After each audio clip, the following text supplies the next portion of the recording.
Salam hangat untuk Anda semua, kita langsung aja ya, kita mau bahas lebih dalam materi yang menarik ini, khususnya bab 9. Ada gagasan yang cukup radikal di sini, bahwa ada sesuatu yang lebih dalam dari sekedar bahagia atau enggak bahagia, namanya kedamaian sejati.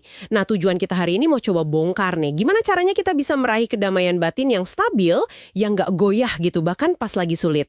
Kuncinya katanya, di penerimaan terhadap apa adanya, saat ini.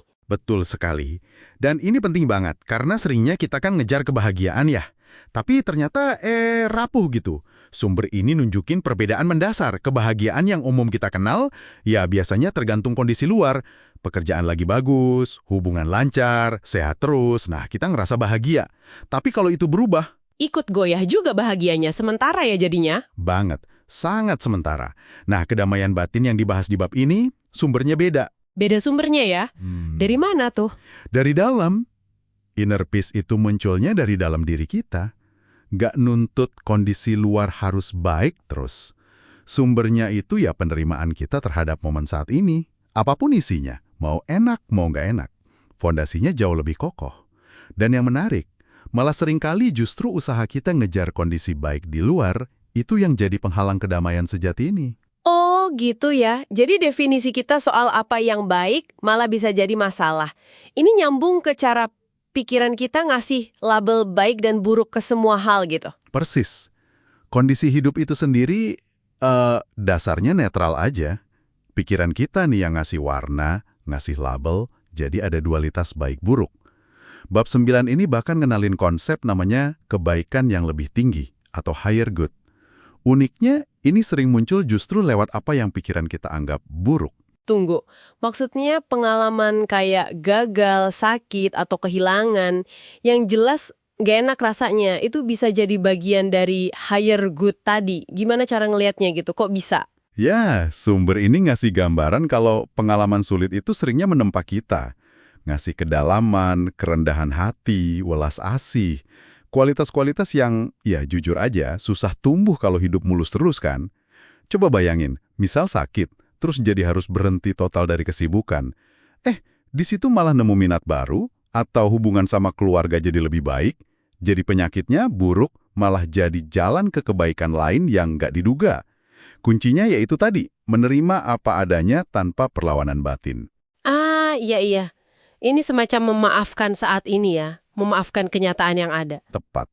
Dan ini nyambung ke poin penting lain di bab ini, soal ketidakkekalan, bahwa semua hal di dunia ini sifatnya sementara, selalu berubah, selalu dalam siklus. Bener juga, semua bentuk, fisik, situasi, hubungan, ada siklusnya ya. Tumbuh, terus meluruh, sukses, terus gagal. Betul. Dan penderitaan itu muncul bukan dari siklus turunnya itu sendiri, tapi dari penolakan kita. Kita nggak mau nerima perubahan itu.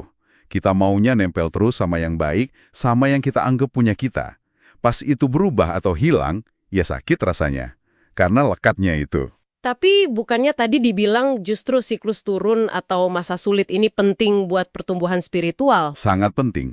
Justru pas kita kehilangan pegangan pada hal-hal luar, kita kayak dipaksa ngelihat ke dalam. Menerima ketidakkekalan ini secara mendalam, itu jadi pintu menuju kedamaian. Kalau udah nggak lekat lagi secara batin sama bentuk, kita jadi bebas. Nah, di sini masuk konsep kunci dari bab 9.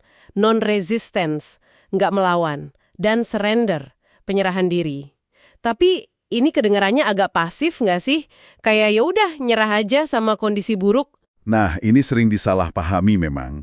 Non-resistance itu bukan berarti nggak ngapa-ngapain atau pasrah yang negatif gitu.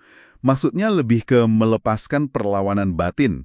Jadi nggak ngelawan di dalam pikiran, wah ini nggak seharusnya terjadi, atau di emosi, marah, sedih karena nolak kenyataan. Tindakan masih bisa kita ambil kok, tapi sumber tindakannya beda. Oh, jadi bukan dari reaksi panik atau nolak keadaan? Bukan. Tapi dari kesadaran yang jernih terhadap saat ini. Kita terima dulu situasinya, baru bertindak kalau perlu. Dan tindakan yang muncul dari penerimaan ini biasanya jauh lebih efektif, lebih bijak. Oke, saya paham. Fokusnya bergeser ya. Dari ngelawan di pikiran, jadi menerima dulu kenyataan sebagai titik awal. Terus gimana ngatasin emosi negatif kayak marah, takut, yang suka muncul pas kita nolak keadaan? Bab 9 ini ngelihat negativitas sebagai sesuatu yang nggak alami. Itu hasil dari penolakan kita terhadap apa adanya. Alam itu ngajarin penerimaan. Ada contoh menarik soal bebek di sini. Abis berantem, dia bakal ngepak-ngepakin sayapnya beberapa kali, buang energi negatifnya, terus ya udah lanjut berenang tenang lagi. Nggak bawa dendam, nggak bikin cerita. Jadi, langkah pertama pas kita merasa nggak damai, justru bukan maksa biar damai, tapi menerima rasa nggak damai itu sendiri. Tepat sekali. Ini yang disebut keajaiban surrender atau penyerahan diri.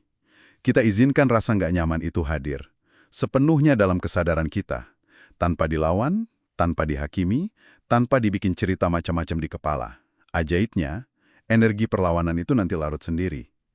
Ketidakdamaian itu, kalau diterima sepenuhnya, malah berubah jadi kedamaian. Kayak cerita Zen tentang Banzan itu loh. Setiap momen, setiap kondisi, jadi yang terbaik kalau kita terima tanpa syarat.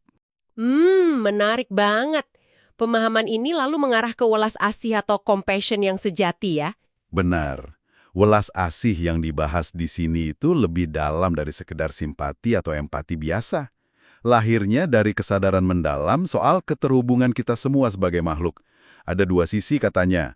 Pertama, kita sadar betapa rapuhnya kita semua, betapa sementaranya bentuk fisik kita ini. Ada kesetaraan dalam penderitaan dan kematian. Ini bisa bikin haru atau sedih yang dalam. Kedua, kita juga sadar ada kehidupan abadi yang sama di balik semua bentuk itu. Esensi being, keberadaan murni, ini bawa kegembiraan batin yang tenang. Jadi, rasa sedih karena kerapuhan dan rasa gembira karena keabadian itu ketemu. Iya, dan pertemuan keduanya itu yang melahirkan kedamaian batin yang sangat dalam. Sumber ini menyebutnya kedamaian Tuhan. Oke, baiklah. Jadi kalau dirangkum nih, kedamaian sejati yang stabil itu nggak kita cari di kondisi luar yang berubah-ubah terus. Tapi lebih ke pergeseran di dalam batin kita, menuju penerimaan radikal terhadap momen ini, apapun bentuknya. Lepasin perlawanan pikiran, lepasin emosi negatif, lampaui label baik dan buruk. Gitu ya? Anda menangkap esensinya dengan baik.